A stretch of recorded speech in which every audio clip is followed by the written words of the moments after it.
ವೀಕ್ಷಿಸಿ ಆರೋಗ್ಯ ಭಾಗ್ಯ.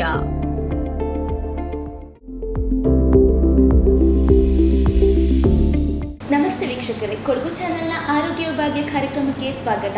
ನಾವಿವತ್ತು ಮೈಸೂರಿನ ಸಿಗ್ಮಾ ಹಾಸ್ಪಿಟಲ್ನಲ್ಲಿದ್ದೀವಿ. ನಾವಿವತ್ತು ಆರ್ಥೋಪೆಡಿಕ್ ಬಗ್ಗೆ ಮಾತಾಡ್ತಾ ಇದ್ದೀವಿ. ನಮ್ಮಲ್ಲಿ ಇವತ್ತು ಆರ್ಥೋಪೆಡಿಕ್ನ ಸ್ಪೆಷಲಿಸ್ಟ್ ಆಗಿರುವಂತಹ ಡಾಕ್ಟರ್ ಸುಮನ್ ಅವರಿದ್ದಾರೆ. ಮೇಡಮ್, ಸ್ವಾಗತ ನಿಮಗೆ ಕಾರ್ಯಕ್ರಮಕ್ಕೆ. ನಾವಿವತ್ತು ಮಾತಾಡ್ತಿರೋದು ಆರ್ಥೋಪೆಡಿಕ್ ಬಗ್ಗೆ. ನಿಮ್ಗೆ ಗೊತ್ತಿರೋ ಪ್ರಕಾರ ಎಷ್ಟೊಂದು ಪ್ರಕರಣಗಳು ಇದರಲ್ಲಿ ಬರ್ತಾ ಇರ್ತದೆ ಅಂತ ನಿಮ್ಗೆ ಗೊತ್ತು. ಅದರಲ್ಲಿ ನಾವು ಇವತ್ತು ತುಂಬ ರೀತಿಯ ಪ್ರಕರಣಗಳನ್ನ ನೋಡ್ತಾ ಇದ್ವಿ. ಚಿಕ್ಕ ಚಿಕ್ಕ ವಿಷಯಕ್ಕೂ ಕೆಳಗಡೆ ಬೀಳೋದಾಗಿರ್ಬೋದು, ಎದ್ದೇಳೋದ್ರಲ್ಲಾಗಿರ್ಬೋದು, ಎಲ್ಲದರಲ್ಲೂ ಆರ್ಥೋಪೆಡಿಕ್ ಅಂತ ಸಮಸ್ಯೆ ಕಾಣ್ತಾನೇ ಇದೆ ನೀವು ಅಂದ್ಕೊಳ್ಳೋ ಪ್ರಕಾರ. ಅದ್ರ ಬಗ್ಗೆ ನೀವೇನು ಹೇಳ್ತೀರಾ? ಎಲ್ಲರಿಗೂ ನಮಸ್ಕಾರ. ನಾನು ಆ್ಯಕ್ಚುಲಿ ಡಾಕ್ಟರ್ ಸುಮನ್ ಅಂತ, ಫಿಸಿಯೋಥೆರಪಿಸ್ಟ್, ಆರ್ಥೋ ಮತ್ತು ಸ್ಪೋರ್ಟ್ಸ್ ವಿಭಾಗದಲ್ಲಿ ಸ್ಪೆಷಲೈಸೇಷನ್ ಮಾಡಿದ್ದೀನಿ. ಸೊ ಈಗ ಏನಂದರೆ ಸ್ಪೋರ್ಟ್ಸ್ ಅಂತ ಬಂದಾಗ, ಸ್ಪೆಷಲಿ ಸ್ಪೋರ್ಟ್ಸ್ ಅಂತ ಬಂದಾಗ ಇಂಜುರೀಸ್ ತುಂಬ ಆಗುತ್ತೆ. ಮಂಡಿ ಇಂಜುರೀಸ್ ಆಗಿರ್ಬೋದು, ಶೋಲ್ಡರ್ ಇಂಜುರೀಸ್ ಆಗಿರ್ಬೋದು, ಮತ್ತು ಆ್ಯಂಕಲ್ ಇಂಜುರೀಸ್ ಆಗಿರ್ಬೋದು. ಸೊ ಇಂಜುರೀಸಲ್ಲಿ ಪ್ರೀ ಇಂಜುರಿ, ಪೋಸ್ಟ್ ಇಂಜುರೀಸ್ ಅಂತ ಹೇಳ್ತೀವಿ. ಎಷ್ಟೋ ಮಂಡಿ ಇಂಜುರಿ ಮಾಡ್ಕೊಂಡಿರೋ ಫುಟ್ಬಾಲ್ ಪ್ಲೇಯರ್ಸ್, ಇಲ್ಲ ವಾಲಿಬಾಲ್ ಪ್ಲೇಯರ್ಸ್, ಇಲ್ಲ ಖೋಖೋ ಪ್ಲೇಯರ್ಸ್ ಯಾರೇ ಇರಲಿ, ಅವರಿಗೆ ಪ್ರೀ ಇಂಜುರಿ ರಿಹ್ಯಾಬಿಲಿಟೇಷನ್ ಮಾಡಿಸಿ ಮತ್ತು ಪೋಸ್ಟ್ ಸರ್ಜರಿ ಆದಮೇಲೆ, ದಟ್ ಈಸ್ ಪೋಸ್ಟ್ ರಿಹ್ಯಾಬಿಲಿಟೇಷನ್ ಅಂತ ಮಾಡ್ತೇವೆ. ಸೊ ಇದೆಲ್ಲದ್ರದ್ದು ಮೇನ್ ಇಂಟೆನ್ಷನ್ ಏನು ಅಂತ ಅಂದರೆ, ಅವರು ಮತ್ತೆ ಸ್ಪೋರ್ಟ್ಸಿಗೆ ರಿಟರ್ನ್ ಆಗೋ ಅಂಥದ್ದು ಮೇನ್ ಇಂಟೆನ್ಷನ್.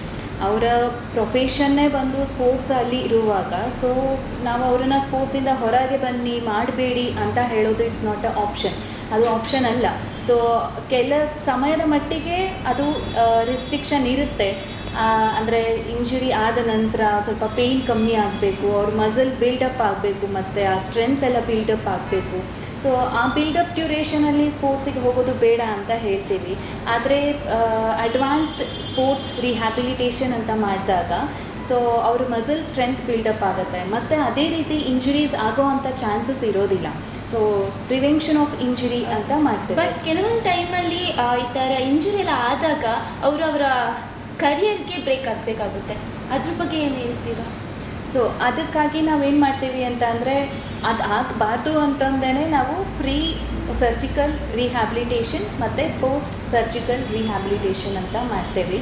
ಸೊ ಪೋಸ್ಟ್ ಸರ್ಜರಿಯಲ್ಲಿ ನಾವು ಯಾವುದಾದ್ರೂ ಮೇಲೆ ಕಾನ್ಸಂಟ್ರೇಟ್ ಮಾಡ್ತೀವಿ ಅಂತ ಅಂದರೆ, ಮೇನ್ಲಿ ಅವ್ರ ಸ್ಟ್ರೆಂತ್, ಆಮೇಲೆ ಅವ್ರದ್ದು ರೇಂಜಸ್ ಹೇಗಿದೆ ಅಂತ, ಮತ್ತು ಅವ್ರದ್ದು ಬ್ಯಾಲೆನ್ಸ್, ಪ್ರಾಪ್ರಿಯೋಸೆಪ್ಷನ್, ಇದೆಲ್ಲ ಇನ್ಕ್ಲೂಡ್ ಆಗಿ ಅವರಿಗೆ ಸ್ಪೋರ್ಟ್ಸಿಗೆ ರಿಟರ್ನ್ ಟು ಸ್ಪೋರ್ಟ್ಸ್ ಅಂತೊಂದು ಸರ್ಟಿಫಿಕೇಟ್ಸ್ ಕೊಡಲಿಕ್ಕಾಗತ್ತೆ. ಸೊ ಈಗ ಫಾರ್ ಎಕ್ಸಾಂಪಲ್, ಯಾರೋ ಸ್ಪೋರ್ಟ್ಸ್ ಮಾಡುವಾಗ ತುಂಬ ಬ್ಯಾಡ್ ಇಂಜುರಿ ಆಗಿದೆ, ಮತ್ತು ಎಲ್ಲಿ ಅವ್ರದ್ದು ಕಾಲೇ ಯೂಸ್ ಇಲ್ಲ ಅನ್ನೋ ರೀತಿ ಇದೆ ಅಂತ ಅಂದಾಗ ಚೇಂಜ್ ಇನ್ ದೇರ್ ಆಕ್ಯುಪೇಷನ್ ಮಾಡಬೇಕಾಗತ್ತೆ. ಈಗ ಸ್ಪೋರ್ಟ್ಸಲ್ಲೇ ಅವರು ಫುಟ್ಬಾಲ್ ಪ್ಲೇಯರ್ ಆಗಿದ್ದರು ಅಂತ ಅಂದರೆ, ಫುಟ್ಬಾಲ್ ಆಡ್ಲಿಕ್ಕೆ ಆಗ್ತಾ ಇಲ್ಲ, ಅವ್ರ ಲಿಂಬ್ ಫುಲ್ ವೀಕ್ ಆಗೋಗಿದೆ, ರಿಕವರಿ ಚಾನ್ಸಸ್ಸೇ ಇಲ್ಲ ಅಂತ ಅಂದಾಗ ಆಲ್ಟರ್ನೇಟಿವ್ ಸ್ಪೋರ್ಟ್ಸ್ ಯಾವುದ್ರಲ್ಲಿ ಇಂಟ್ರೆಸ್ಟ್ ಇದೆ ಅದನ್ನು ನೋಡಿಕೊಂಡು, ಲೈಕ್ ಆಕ್ಯುಪೇಷನಲ್ ಥೆರಪಿ. ಆದರೆ ಬಟ್ ನೀವು ಹೇಳೋ ಥರ ಅವ್ರೀಗ ಒಂದು ವಾಲಿಬಾಲ್ ಪ್ಲೇಯರ್ ಆಗಿರ್ತಾರೆ, ನೀವು ಆ ಥರ ಇಂಜುರಿ ವಾಲಿಬಾಲಲ್ಲಿ ಆ ಥರ ಇಂಜುರಿ ಆದಾಗ ಅವರು, ಈಗ ನೀವು ಹೇಳ್ತೀರಾ ಇದರಲ್ಲಿ ಆಡೋಕ್ಕಾಗಲ್ಲ, ನೀವು ಬೇರೆ ಚಾಯ್ಸ್ ಮಾಡ್ಕೊಳ್ಳಿ ಅಂತ. ಆದರೆ ಅವರ ಕರಿಯರ್ ಇರೋದೇ ವಾಲಿಬಾಲಲ್ಲಿ. ಹೇಗೆ ಚೇಂಜ್ ಮಾಡ್ಕೊಳ್ಳೋಕ್ಕಾಗುತ್ತೆ ಈ ಥರ ಇಂಜುರಿ ಆದ? ಆಲ್ಟರ್ನೇಟಿವ್ ಮೆಥಡ್ ಆಫ್ ಪ್ಲೇಯಿಂಗ್ನ ಹೇಳ್ತೀವಿ ಒಂದು. ಆ ಆಲ್ಟರ್ನೇಟಿವ್ ಮೆಥಡ್ ಆಫ್ ಪ್ಲೇಯಿಂಗು ಅವ್ರಿಗೆ ಆಗ್ತಾ ಇಲ್ಲ ಅಂತ ಅಂದರೆ, ಲೈಫ್ ಈಸ್ ಓನ್ಲಿ ಚಾಲೆಂಜಿಂಗ್ ಆಗಿದೆ ಅಂತ ಅಂದಾಗ we have to do some alternative occupational thing. So ಆದಷ್ಟು ನಾವು ಮೇನ್ ಇಂಟೆನ್ಷನ್ ಬಂದುಬಿಟ್ಟೆ ಅದೇ ಇರೋದು, ಅವರು ಸ್ಪೋರ್ಟ್ಸ್ನಲ್ಲಿ ರಿಟರ್ನ್ ಟು ಸ್ಪೋರ್ಟ್ಸ್ ಆಗಬೇಕು ಅಂತ. ಸೊ ಇವಾಗ ಓಕೆ, ಏನೋ ನಾರ್ಮಲ್ ಫುಟ್ಬಾಲ್ ಆಡುವಾಗ, ಇಲ್ಲ ಏನೋ ಖೋಖೋ ಆಡುವಾಗ ಬಿದ್ದರು ಮತ್ತು ನೀ ಇಂಜುರಿ ಆಯಿತು ಅಂತ ಅಂದಾಗ, ಅವರಿಗೆ ರಿಟರ್ನ್ ಹೋಗಲಿಕ್ಕೆ ಹೋಗ್ತಾ ಇದ್ದಾರೆ ಅಂದರೆ ಸ್ವಲ್ಪ ಪ್ರಿವೆನ್ಷನ್ ಆಫ್ ಇಂಜುರೀಸ್, ಅಂದರೆ ಪ್ರಿಕಾಷನ್ಸ್ ತೊಗೊಳ್ಲಿಕ್ಕೆ ಹೇಳ್ತೀವಿ. ಇದೆಲ್ಲ ಪ್ರಿಕಾಷನ್ಸ್ ಮಾಡಬೇಕು, ಇಷ್ಟೆಲ್ಲ ಸ್ಟ್ರೆಂಥನಿಂಗ್ ಮಾಡ್ಕೋಬೇಕು. ಸೊ ಏನಂದರೆ ಮುಂದೆ ಈ ರೀತಿ ಆಗ್ದಲೇ ಇರಲಿಕ್ಕೆ ಅವಾಯ್ಡ್ ಮಾಡೋದು. ಸೊ ಸ್ಪೋರ್ಟ್ಸಲ್ಲಿ ಈ ಥರ ಇಂಜುರೀಸ್ ಆಗ್ದಲೇ ಇರೋ ರೀತಿ ಮುಂಚೆನೇ ನಾವು ಅವ್ರನ್ನ ರೆಡಿ ಮಾಡಿರ್ತೀವಿ. ಸೊ ಯೂಶಲಿ ನೀವು ಯಾವುದೇ ಪ್ರೊಫೆಷ್ನಲ್ ಸ್ಪೋರ್ಟ್ಸ್ ಪರ್ಸನ್ನ ತೊಗೊಂಡ್ರು, ಅವರಿಗೆ ಸ್ಟ್ರೆಂತ್ ಆ್ಯಂಡ್ ಕಂಡೀಷನಿಂಗ್ ಕೋಚ್ ಇರ್ತಾರೆ, ಸ್ಪೆಷಲೈಸ್ಡ್ ಅಂದರೆ ಪರ್ಸ್ನಲೈಸ್ಡ್ ಫಿಸಿಯೋಥೆರಪಿಸ್ಟ್ ಇರ್ತಾರೆ. ಈಗ ಇಂಟರ್ನ್ಯಾಷನಲ್ ಆಗಿರಲಿ, ನ್ಯಾಷನಲ್ ಆಗಿರಲಿ, ಸ್ಟೇಟ್ ಲೆವೆಲ್ಸಲ್ಲೇ ಇಲ್ಲ, ಒಂದೊಂದು ಟೀಮಿಗೆ ಅವರಿಗೆ ಪರ್ಸ್ನಲೈಸ್ಡ್ ಇವ್ರು ಇರ್ತಾರೆ, ಫಿಸಿಯೋಥೆರಪಿಸ್ಟ್ ಇರ್ತಾರೆ, ಮೆಡಿಕಲ್ ಟೀಮ್ ಇರುತ್ತೆ, and strength and conditioning coach ಇರ್ತಾರೆ. ಸೊ ವಿತ್ ಹೋಲ್ ಟೀಮ್, ಎಲ್ಲ ಟೀಮ್ ಸೇರಿ ಒಂದು ಪ್ಲೇಯರ್ನ ಇಂಜುರಿ ಆಗದಲ್ಲೇ ಇರೋ ರೀತಿ ಪ್ರಿವೆಂಟ್ ಮಾಡ್ತಾರೆ. ಸೊ ಇಷ್ಟು ಪ್ರಿಕಾಷನ್ ತಗೊಂಡ ನಂತರನೂ ಅವರಿಗೆ ಇಂಜುರಿ ಆಯಿತು ಅಂತ ಅಂದರೆ ಪೋಸ್ಟ್ ರಿಹ್ಯಾಬಿಲಿಟೇಷನ್ ಮತ್ತು ಅವರು ಇಂಜುರಿ ಆಗ್ದಲೇ ಇರೋ ರೀತಿ ಟ್ರೈನ್ ಮಾಡ್ತೀವಿ. ನಿಮ್ಮಲ್ಲಿ ಈ ಥರ ಎಷ್ಟು ಕೇಸ್ಗಳು ಬಂದಿದೆ, ಎಷ್ಟು ಸಕ್ಸಸ್ಫುಲ್ ಆಗಿದೆ? ಈ ಥರ ಸುಮಾರು ಕೇಸಸ್ ಬಂದಿದೆ. ಮೇನ್ಲಿ ಫುಟ್ಬಾಲ್ ಆಡೋರಿಗೆ ಮತ್ತು ಈ ವಾಲಿಬಾಲ್, ಥ್ರೋಬಾಲ್, ಬ್ಯಾಡ್ಮಿಂಟನ್ ಆಡೋರಿಗೆ, ಬ್ಯಾಡ್ಮಿಂಟನ್, ಟೆನ್ನಿಸ್ ಪ್ಲೇಯರ್ಸ್ ಅವರಿಗೆಲ್ಲ ಮೊಣಕೈ ನೋವು ಮತ್ತು ಭುಜ ನೋವು, ಮಂಡಿ ನೋವು, ಆ್ಯಂಕಲ್ ಪೇನ್, ಆ್ಯಂಕಲ್ ಟ್ವಿಸ್ಟ್ ಅಂತ ಎಲ್ಲ ಬರ್ತಾರೆ. ಈ ಥರ ತುಂಬ ಕೇಸಸ್ ಸರ್ಜರಿಗೆ ಹೋಗಬೇಕಾಗಿರುತ್ತೆ. ಬಟ್ ಆದರೆ ಕೆಲವೊಂದು ಸ್ಪೋರ್ಟ್ಸಲ್ಲಿ ಸರ್ಜರಿ ಆದರೆ ದೇ ಆರ್ ನಾಟ್ ಕ್ವಾಲಿಫೈಡ್ ಅಂತಂದು ಬರುತ್ತೆ. So pre surgical conservative management ಮಾಡಿ ನೋಡ್ತೀವಿ, ಪ್ರೀ ರಿಹ್ಯಾಬಿಲಿಟೇಷನ್ ಮಾಡಿ ನೋಡ್ತೀವಿ. ಸೊ ಪ್ರೀ ರಿಹ್ಯಾಬಿಲಿಟೇಷನಲ್ಲಿ ಅವ್ರದ್ದು ಸ್ಟ್ರೆಂತ್ ಇಂಪ್ರೂವ್ ಆಗ್ತಿದೆ, ಬ್ಯಾಲೆನ್ಸ್ ಎಲ್ಲ ಇಂಪ್ರೂವ್ ಆಗ್ತಿದೆ, ಗುಡ್ ಪ್ರೊಪ್ರಿಯೋಸೆಪ್ಷನ್ ಇದೆ ಅಂತ ಅಂದರೆ ನಾವು ಅವರಿಗೆ ಸರ್ಜರಿ ರೆಕಮೆಂಡ್ ಮಾಡೋದಿಲ್ಲ. ಕನ್ಸರ್ವೇಟಿವ್ ಆಗೇ ಎಕ್ಸಸೈಸ್ ಮೂಲಕ ಮತ್ತು ಅವ್ರದ್ದು ಏನೇನು ಪೇನ್ ಮ್ಯಾನೇಜ್ಮೆಂಟ್ ಎಲ್ಲ ಇದೆ ಅದನ್ನು ಮಾಡಿಕೊಂಡು ಅವರಿಗೆ ಕಂಪ್ಲೀಟ್ ಸ್ಟ್ರೆಂತ್ ಬಂದ ನಂತರ ಅವರಿಗೆ ಸ್ಪೋರ್ಟ್ಸಿಗೆ ಹೋಗ್ಲಿಕ್ಕೆ ಹೇಳ್ತೀವಿ. ಆ ಥರ ತುಂಬ ಕೇಸಸ್ ಸರ್ಜರಿ ರಿಕ್ವೈರ್ಮೆಂಟ್ ಇಲ್ದಲ್ಲೂ ಕೂಡ they are back to sports. Okay, ಇದು ಸ್ಪೋರ್ಟ್ಸ್ ಬಗ್ಗೆ, ಸ್ಪೋರ್ಟ್ಸ್ ಅವರಿಗೆ ಸಂಬಂಧಪಟ್ಟಾಗ ಹೀಗೆ ಈಗ ನಾರ್ಮಲಾಗಿ ಆಕ್ಸಿಡೆಂಟ್ ಎಲ್ಲ ಆಗುತ್ತಲ್ಲ ಅವರಿಗೆ, ಅವರು ಮತ್ತು ಒಂದು ತುಂಬ ಹೇಗೆ ಹೇಳಬೇಕು ಅಂದರೆ ತುಂಬ ಅವರು ನಡೆಯೋಕ್ಕೆ ಆಗಲ್ಲ, ಆ ಥರ ಪರಿಸ್ಥಿತಿಗೆ ಬರ್ತಾರೆ ಅಂಥವರಿಗೆಲ್ಲ. ಸೊ ಆಕ್ಸಿಡೆಂಟ್ ಆದಾಗ ಒಂದು ಮೂಳೆ ಮುರಿಯೋದು ಗ್ಯಾರಂಟಿ. ಸೊ ಮೂಳೆ ಮುರಿದಿದೆ ಅಂತ ಅಂದರೆ ಅವ್ರಿಗೆ ಆಪ್ರೇಷನ್ ಬೇಕಾಗುತ್ತೆ. ಇಲ್ಲ ಅಂತಂದರೆ ಅದು ಸಿಮೆಂಟ್ ಕಟ್ ಅಂತ ಹೇಳ್ತಾರೆ, POP ಕಾಸ್ಟ್ ಹಾಕ್ತಾರೆ. ಸೊ ಅದನ್ನು ಒಂದು ಮಂತ್ ಇಲ್ಲ 3-4 ವೀಕ್ಸ್ ತನಕ ಹಾಕಿರ್ತಾರೆ. ಆ ಹಾಕಿರೋ ಸಮಯದಲ್ಲಿ ಮಾಂಸಖಂಡ ಎಲ್ಲ ಬಿಗಿ ಹಿಡ್ದಿರೋ ಕಾರಣಕ್ಕೆ ಕೈ ಆಡಿಸ್ಲಿಕ್ಕೆ ಆಗೋದಿಲ್ಲ. ಸಪೋಸ್ ಇಲ್ಲಿ ಫ್ರ್ಯಾಕ್ಚರ್ ಹ್ಯಾಂಡ್ ಕೈ ಆಡಿಸ್ಲಿಕ್ಕೆ ಆಗೋಲ್ಲ. ಸೊ ಅವ್ರಿಗೆ ಕೈ ಆಡಿಸ್ಲಿಕ್ಕೆ ಆಗ್ತಾ ಇಲ್ಲ ಅಂತಂದರೆ ಅದು ಮಸಲ್ ಟೈಟ್ನೆಸ್. ಸೊ ಅದನ್ನು ರಿಲೀಸ್ ಮಾಡಬೇಕು. ಯಾವಾಗ ರಿಲೀಸ್ ಮಾಡ್ತೀವಿ ಆಗ ಆಟೋಮೆಟಿಕಲಿ ಮೂಮೆಂಟ್ಸ್ ಬರುತ್ತೆ. ಮೂಮೆಂಟ್ಸ್ ಬಂತು ಅಂತ ಅಂದರೆ ಅದು ಮುಗೀತು ಅಂತ ಅಲ್ಲ, ಅಲ್ಲಿ ಸ್ಟ್ರೆಂತ್ ಇಂಪ್ರೂವ್ ಆಗಬೇಕು. ಈಗ ನೀವು ಮಾಡ್ತಾ ಇದ್ದೀರಾ ಅಂತ ಅಂದರೆ ಆ್ಯಕ್ಟಿವಿಟಿ ಇದ್ದೇ ಇರುತ್ತೆ, ಅಂದರೆ ಮಸಲ್ ಆ್ಯಕ್ಟಿವೇಟ್ ಆಗ್ತಾ ಇರುತ್ತೆ, ಸ್ಟ್ರೆಂತ್ ಇಂಪ್ರೂವ್ ಆಗ್ತಾ ಇರುತ್ತೆ. ಮಾಡ್ದಲೇ ಒಂದೇ ಕಡೆ ರೆಸ್ಟ್ ಮಾಡಿಟ್ಟಿದ್ದೀವಿ ಅಂತ ಅಂದರೆ ಮಸಲ್ಸ್ ಇಂಪ್ರೂವ್ಮೆಂಟ್ ಇರಲ್ಲ. ಸೊ ಮಸಲ್ ವೀಕ್ನೆಸ್ ಇರುತ್ತೆ. ಸೊ ಪೋಸ್ಟ್ ಆಕ್ಸಿಡೆಂಟ್ ಅಥವಾ ಪೋಸ್ಟ್ ಫ್ರ್ಯಾಕ್ಚರ್ ಏನೇ ಕೇಸಸ್ ಇದ್ದರೂ ಮ್ಯಾನೇಜ್ಮೆಂಟ್ ಬಂದ್ಬಿಟ್ಟು ನಮ್ಮದು ಮೇನ್ಲಿ ರೇಂಜಸ್ ಮೇಲೆ ಕಾನ್ಸಂಟ್ರೇಟ್ ಮಾಡ್ತೀವಿ, ಆಮೇಲೆ ಸ್ಟ್ರೆಂತ್, ಮಸಲ್ ಸ್ಟ್ರೆಂತ್ ಮೇಲೆ ಕಾನ್ಸಂಟ್ರೇಟ್ ಮಾಡ್ತೀವಿ. ಈಗ ಪ್ರೆಸೆಂಟ್ ತುಂಬ ಆಕ್ಸಿಡೆಂಟ್ ಎಲ್ಲ ವೆಹಿಕಲ್ಸ್ಗಳು ಜಾಸ್ತಿ ಆಗ್ತಾನೆ, ಆಕ್ಸಿಡೆಂಟ್ಗಳು ಕೂಡ ಜಾಸ್ತಿ ಆಗ್ತಾ ಇರ್ತದೆ. ನಿಮ್ಮ ಹಾಸ್ಪಿಟ್ಲಿಗೆ ಡೈಲಿ ಅಂತ ಎಷ್ಟು ಕೇಸ್ಗಳು ನೀವು ಅಟೆಂಡ್ ಮಾಡ್ತೀರಾ ಈ ಥರ ಕೇಸ್ಗಳನ್ನ? ಈ ಥರ ತುಂಬ ಕೇಸಸ್ ಅಂದರೆ post surgery stiffness, fracture stiffness ಆಗಿ ಬಂದಿರೋ ಕೇಸಸ್ ತುಂಬಾ ಇದೆ. ಅಂದರೆ ಒಂದು ಹೇಳೋದೇನಂತ ಅಂದರೆ ಇದೆಲ್ಲ ಆದಮೇಲೆ ಸ್ವಲ್ಪ ಪೇಷನ್ಸ್ ಇರಬೇಕು.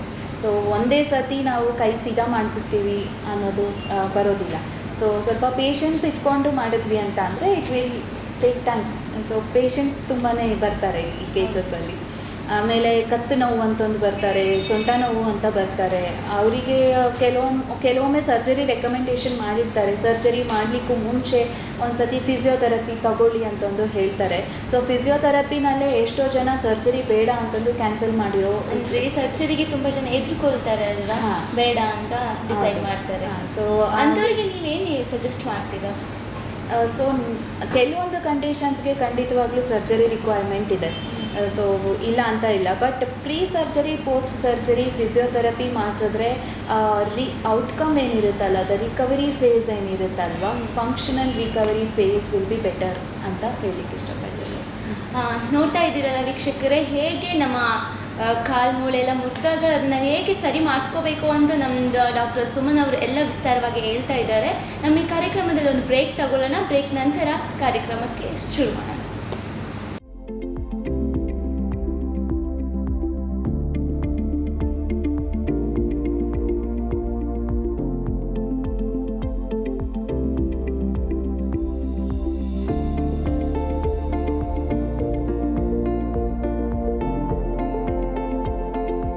ವೀಕ್ಷಿಸಿ ಆರೋಗ್ಯ ಭಾಗ್ಯ.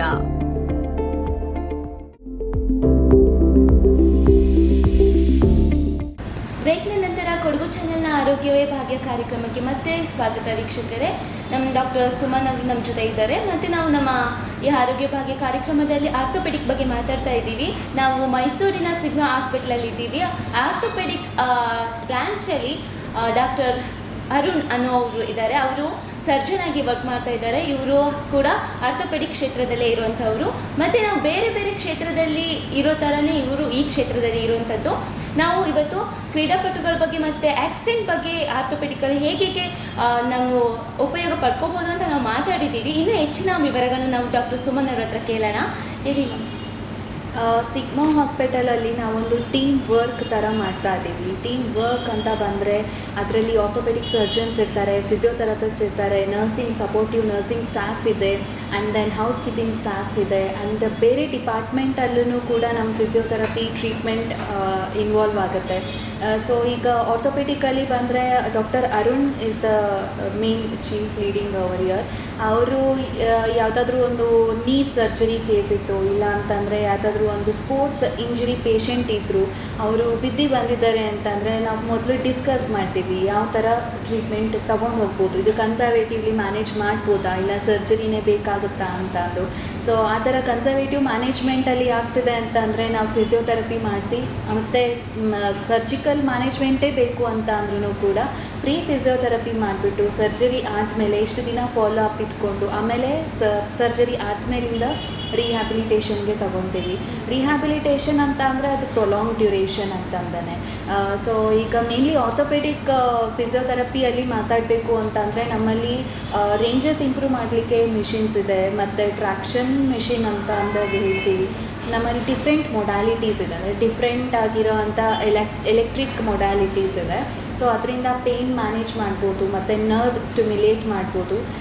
ಈಗ ನರ ವೀಕ್ ಆಗಿದೆ ಅಂತ ಅಂತಾರೆ, ಆ ನರ ವೀಕ್ ಆಗಿರೋದಕ್ಕೂ ಕರೆಂಟಿಂದ ಸ್ಟಿಮ್ಯುಲೇಷನ್ ಕೊಟ್ಟು ಅದಕ್ಕೆ ಸ್ಟ್ರೆಂತ್ ಬರೋ ಹಾಗೆ ಮಾಡ್ಬೋದು. ಮತ್ತು ಮಸಲ್ ಸ್ಟ್ರೆಂಥನಿಂಗಿಗೆ ಕೂಡ ಕೆಲವೊಂದಷ್ಟು ಮೊಡ್ಯಾಲಿಟೀಸ್ ಇದೆ. ಸೊ ಹೀಗೆ ಬೇರೆ ಡಿಪಾರ್ಟ್ಮೆಂಟ್ಗಳಲ್ಲೂ ಕೂಡ ಟೀಮ್ ವರ್ಕ್ ಆಗಿ ಮಾಡ್ತೇವೆ ನಾವು. Coming to I C U ಅಲ್ಲಿ ಏನಂದರೆ ಮೇನ್ಲಿ ಇಂಟೆನ್ಸಿವಿಸ್ಟ್ ಇರ್ತಾರೆ, ಇಂಟೆನ್ಸಿವಿಸ್ಟ್ ಆ್ಯಂಡ್ ದ ಫಿಸಿಯೋಥೆರಪಿ ಕೂಡ ಅಲ್ಲಿ ಹೆಲ್ಪ್ ಆಗುತ್ತೆ. ಮೇನ್ಲಿ ಫಾರ್ ಚೆಸ್ಟ್ ಫಿಸಿಯೋಥೆರಪಿ ಅಂತ ಅಂದರೆ ಅವ್ರದ್ದು ಶ್ವಾಸಕೋಶಗಳು ಸ್ವಲ್ಪ ಪ್ರಾಬ್ಲಮ್ ಇತ್ತು ಅಂದರೆ, ಕಫ ಕಟ್ಟಿತ್ತು ಅಂದರೆ, ಉಸಿರಾಡಲಿಕ್ಕೆ ತೊಂದರೆ ಇತ್ತು ಅಂತ ಅಂದರೆ ಅಲ್ಲಿ ಫಿಸಿಯೋಥೆರಪಿಯಿಂದ ಅವರಿಗೆ ಕಫ ಕ್ಲಿಯರ್ ಮಾಡೋದು, ಮತ್ತು ಬ್ರೀದಿಂಗಿಗೆ ಹೆಲ್ಪ್ ಮಾಡೋದು, ಅವ್ರದ್ದು ಲಂಗ್ ಕೆಪಾಸಿಟಿ ಇಂಪ್ರೂವ್ ಮಾಡೋದು, ಅದಕ್ಕೆಲ್ಲ ಫಿಸಿಯೋಥೆರಪಿ ಮೂಲಕ ನಾವು ಅಂದರೆ ಫಿಸಿಯೋಥೆರಪಿನ ಒಂದು 20-30% ವಿತ್ ಅದರ್ ಮೆಡಿಸಿನ್ಸ್ ಬೇರೆ ಇದರಿಂದ ಕೂಡ ಪೇಷಂಟ್ ಇಂಪ್ರೂವ್ಮೆಂಟ್ ಇದೆ. ಓಕೆ. ಈಗ ತೋಟದಲ್ಲೆಲ್ಲ ಕೆಲಸ ಮಾಡ್ತಿರ್ತಾರೆ, ಅವರು ಬಿದ್ದು ಆ ಥರ ಗಾಯಕ್ಕೆ ಏನೋ ಮಾಡ್ಕೊಂಡು ಬರ್ತಾರೆ, ಮೂಳೆ ಮುರಿಯೋದು ಅಥವಾ ಕೈ ಕಾಲು ಮೂಳೆ ಮುರಿಯೋದು ಆ ಥರ ಎಲ್ಲ ಆಗುತ್ತೆ.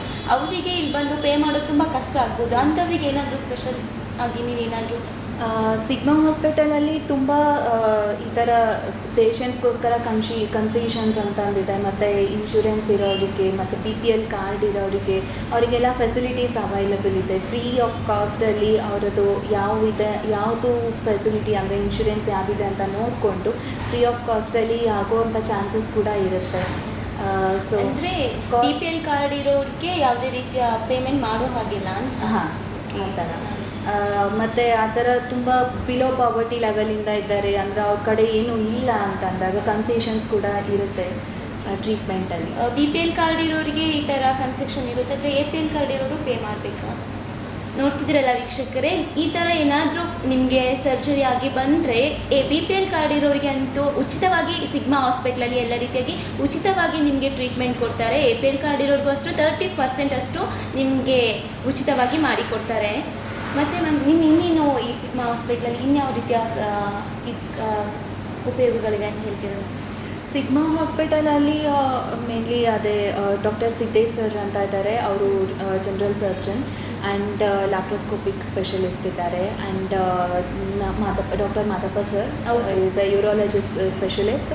ಆ್ಯಂಡ್ ಈ ಥರ ನಮ್ಮದು ಗೈನ್ಯಾಕ್ ಆ್ಯಂಡ್ OBG ಇದೆ, ಆ್ಯಂಡ್ ಪೀಡಿಯಾಟ್ರಿಷಿಯನ್ ಇದ್ದಾರೆ, and orthopaedic physiotherapy is there, ENT specialist ಇದ್ದಾರೆ. ಆ್ಯಂಡ್ ಆನ್ ಕಾಲ್ಸಲ್ಲಿ ಬೇರೆ ಸ್ಪೆಷಲಿಸ್ಟ್ ಡಾಕ್ಟರ್ಸ್ ಕೂಡ ವಿಸಿಟ್ಸ್ ಮಾಡ್ತಾರೆ. ಓಕೆ.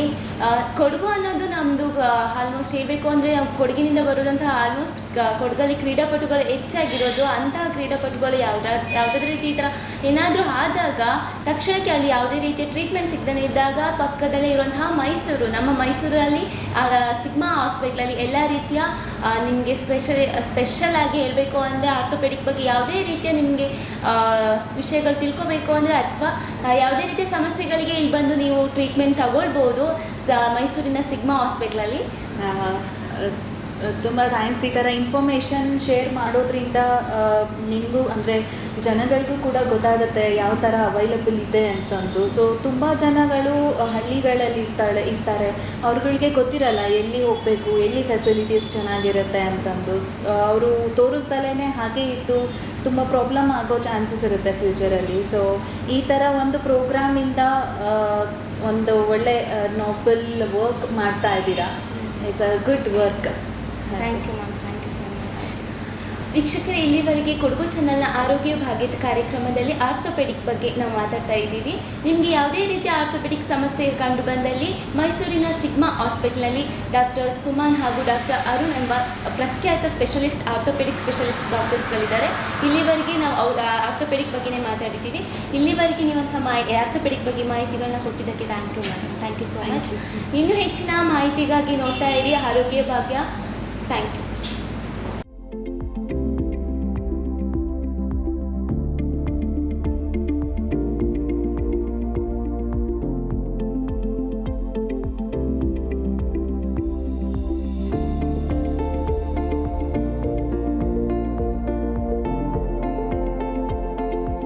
ವೀಕ್ಷಿಸಿ ಆರೋಗ್ಯ ಭಾಗ್ಯ.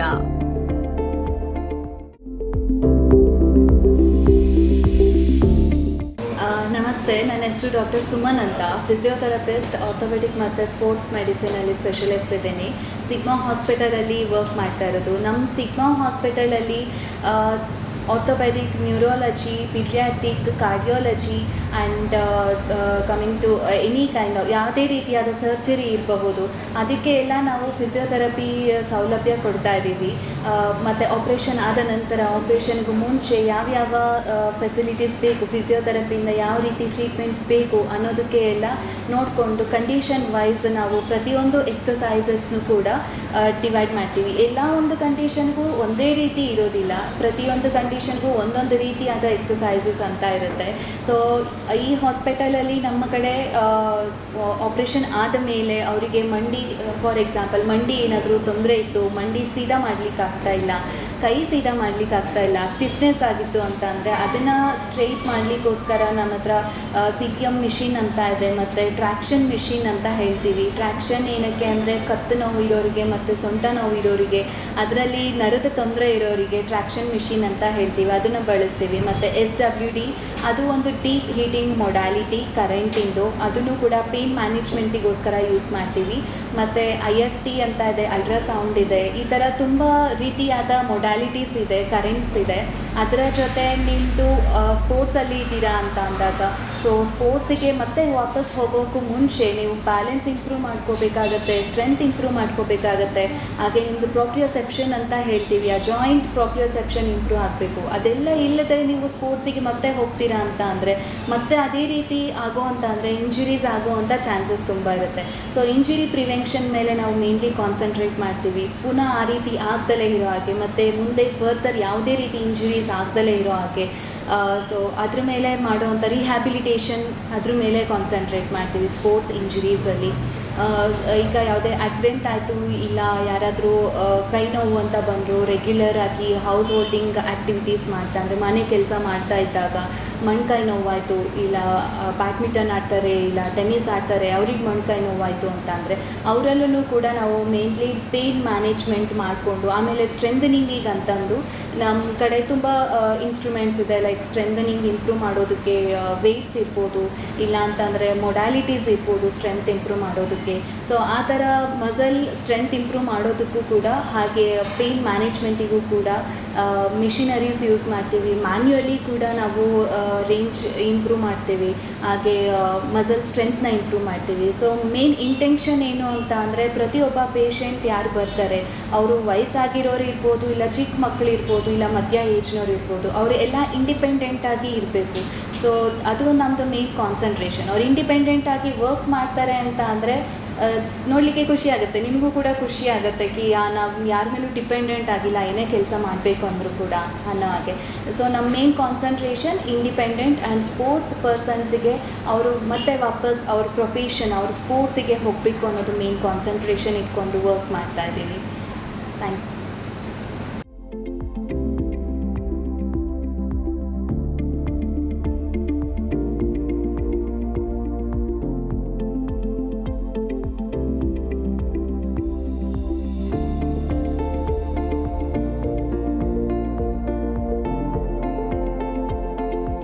ವೀಕ್ಷಿಸಿ ಆರೋಗ್ಯ ಭಾಗ್ಯ.